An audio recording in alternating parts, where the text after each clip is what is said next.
سرکار دو عالم صلی اللہ علیہ وسلم کا پاک فرمان ہے، آدمی کی اپنے مسلمان بھائی کی غیر موجودگی میں اس کے لیے کی گئی دعا قبول ہوتی ہے، اور اس کے یعنی دعا کرنے والے کے پاس فرشتہ کھڑا کہہ رہا ہوتا ہے آمین، اور اسی کے مثل تجھے بھی ملے۔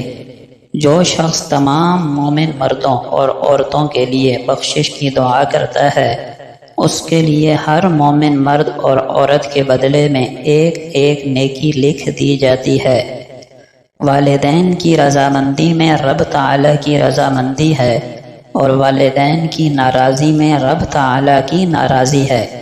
یعنی اگر آپ سے والدین راضی اور خوش ہیں تو سمجھ جائیے کہ اللہ تعالیٰ بھی آپ سے راضی اور خوش ہے، لیکن اگر والدین ناراض ہیں تو یہ اس بات کی دلیل ہے کہ آپ سے اللہ تعالیٰ بھی ناراض ہیں۔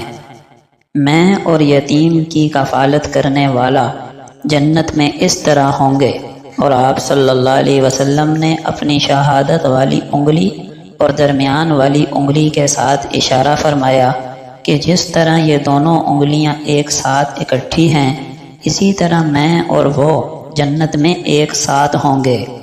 جب جنت والے جنت میں داخل ہو جائیں گے، اس وقت اللہ تبارک و تعالی فرمائے گا تمہیں کوئی چیز چاہیے جو تمہیں مزید عطا کروں؟ وہ جواب دیں گے کیا تو نے ہمارے چہرے روشن نہیں کیے؟ کیا تو نے ہمیں جنت میں داخل نہیں کیا اور دوزخ سے نجات نہیں دی؟